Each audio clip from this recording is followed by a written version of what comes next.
Hey beautifuls! So today's energy is red self-existing serpent. It's the fourth day of the white wind wave spell. And yeah, I wanted to let you know that the Galactic Mayan diary is now out. But I also wanted to speak a little bit into an experience that I had today, which feels to be a bit of medicine for all of us. So to begin with, the diary. Let me show you the diary. So this is actually last year's edition. So it's published now. The link's below. You can buy it. The new cycle begins at the beginning of February. So there's like just over a month left. You'll see that we're kind of in the second to last column on the Zolkin. Have I got one handy that I could show you? Oh, in here. So yeah, as you can see, oh, so this is part of the diary. Whoop, whoop. Here we have, this is what the Zolkin looks like. It's a grid. You know, in here it's black and white, but you'll often find that it's coloured, but you get the gist. So these are all the archetypes. These are the 13-day cycles. 13, and then it begins on number 1 again. So each day we move down the grid. Down, down, down, down, down, down, down. And today we are here. No, we're not. We are... Where are we? Hold on, I need to look at it properly. 70,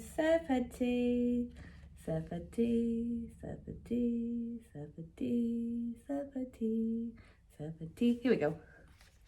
So that's our dot of the day, the square of the day. Oh, it's where I thought it was anyway. It's just weird looking at it through the camera. So you'll see that we've just got these amount of days left before we reboot the cycle and start again here. So this diary, this is last year's edition. The new edition looks a little bit differently, but I'm just waiting for my author copy to arrive. But because we've only got that amount of days left, I wanted to let you know as soon as it was available to purchase. So it's available through Amazon, throughout all the different sellers, you know, across the world through Amazon, so you can get it wherever you are. And yeah, so the way that the diary breaks down, I'll show you the back so it doesn't have all of my scribbles in it. But at the beginning of the journal, we've got like an explanation of Galactic Mayan astrology and how to use the journal. And then each wave spell, there's a poem. And then we have a page a day with the Gregorian day and the Mayan day for you to sort of scribe into, for you to write or draw your musings and your reflections into. Then we've also got, I don't know if I've got, where's the last moon? So we also have moon poems and insights. So, you know, the moons that we're moving through and the energies around that. And yeah, it's full of poetry. Like a lot of my channeling comes through poetically, which is, yeah, it feels like, I remember meeting somebody years ago on an aeroplane, and we were speaking about Arabic and how, yeah, within, you know, a lot of the time when like Arabic scripture is translated, it loses its essence because it's written metaphorically, it's written poetically. It's not just sort of, this like description. When we're working with energy, it is imagery, it is archetypal, it is poetic. So as I've journeyed, you know, I've been journeying with this energy since 2014, and the more that I've developed my relationship with each of the archetypes, they speak to me through poetry, and I like writing anyway, and it's something that I'm good at. So you'll find that, you know, the way that I introduce you to the energy of the wave spells and the signs is this sort of imagery, deep feeling, vibrational essence. So just as an example, I'll read you the White Wind poem. So this is the wave spell that we're on the 4th day of. So White Wind wave spell. Though the planet snoozes, the wind is blowing us toward authenticity. How aligned is your outer reflection with your inner feeling? Trust your instinctual self, feel into the path before you, and give yourself permission to be the person you are destined to be.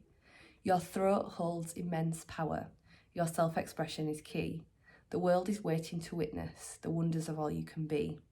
When the fear comes a-calling, trying to smother your flame, remember that your soul is in this for the long haul. It's bigger than the human game. Celebrate every little win, every time you allow yourself to be seen, even if they disapprove of you. Their limitations are not yours to breathe in. And this is a nice segue, actually. So as I said, the link is below, so you can get that, and I'll mention it in the next few wave spell videos as well. Please do share it. Share it with people. Everybody that gets one falls in love with it. And the reason that I created it is because I was basically doing the same thing in all of my notebooks. So I'd like get a notebook, and then I'd write the Gregorian date, and I'd write the Mayan date, and I'd be looking at the energy through that, and it's really supported my conscious evolution process. And I'd say that this is the key. This method is the key of working with the Galactic Mayan calendar as a conscious evolution tool. So yeah, segue being, so I've been, I'm not devoid of these processes. We're all in it together. And I just went for a little walk because at the moment with where I'm at in my life, there's a lot of unknowns. I'm really existing in this space of, I'm birthing something huge, but it's happening a little while into the future. It's about 9 months from now that I'm going to be opening this centre for young people. And in the meantime, there's a lot of uncertainty, there's a lot of not knowing. And though I constantly have this experience of, the divine comes in and, puts the perfect thing into the next step, there is this, it really brushes against all of my personal human self's fear and trauma, essentially, around unknown and the things that have happened in the past when I was young in the unknown. The unknown didn't feel loving, the unknown didn't feel safe, and then there were parts of me that were created to try and manage that, like all of us. This is a resonant theme for all of us.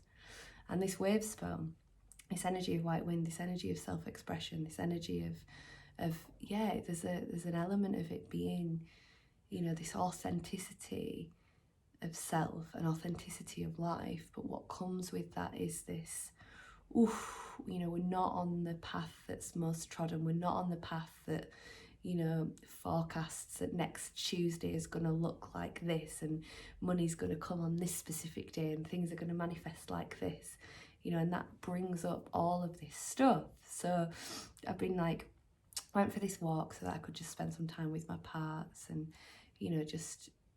I'm coming into this space now where, I'm always going to be consciously evolving, and I'm always going to be doing the work. But a big part of it for me now, as I'm cultivating this relationship with my parts, this loving, trusting relationship with my parts, is just in the same way that we do with other people, being able to sit with self in that discomfort, to sit with the parts of me that feel scared or anxious or want to hold on or want to push back, and just being able to be in that and have compassion and, wow, those parts of me are really struggling, and I understand why those parts of me are struggling. And yet I also know, because I've done this human game for a long time, that it's all going to work out much better than those parts of me can even foresee right now. So I was in this sort of really internal space, on a walk with the trees, in the air, in the light, struggling though, struggling in that, there's this, my parts were struggling. And this beautiful woman came toward me, and she was blind. And as all of this dialogue's going on around, do I need to force my path, or can I just surrender to the path, and this process around that. So I landed in this space of deep inquiry, really. And then this blind lady came toward me and said, does this lead me out into the road? Can I get out down here? So I said yes, and we had a little conversation. And then, when we parted ways, I just burst into tears, because it was a real moment of angelic intervention for me. It was that wow, that woman gets up every day and has to trust implicitly the unknown if she's to leave the house. And what a beacon of light that is, you know, because the reality is that even if we think we know, even if we have a plan, things don't, you know, it's always an unknown. It's always subject to change and to shift, and there's no such thing as, you know, we don't live in a world where what we expect is what happens. Yes, we manifest, but there's also this other piece of it. So it felt really, really, really special to have experienced that, and just a real reflection of this, like, we don't know, and we just have to trust, and we can do it together, and we're all in it together. And you know, I look around the community now and just see all of us really landing in these places that we've been wanting to get to for years, and it fascinates me how often this is like the things that are manifesting now are things that we've kind of tried to piece together, we've tried to push, and then it's like almost from nowhere we're both, it's here, and we're together, and we're in it, and it's happening.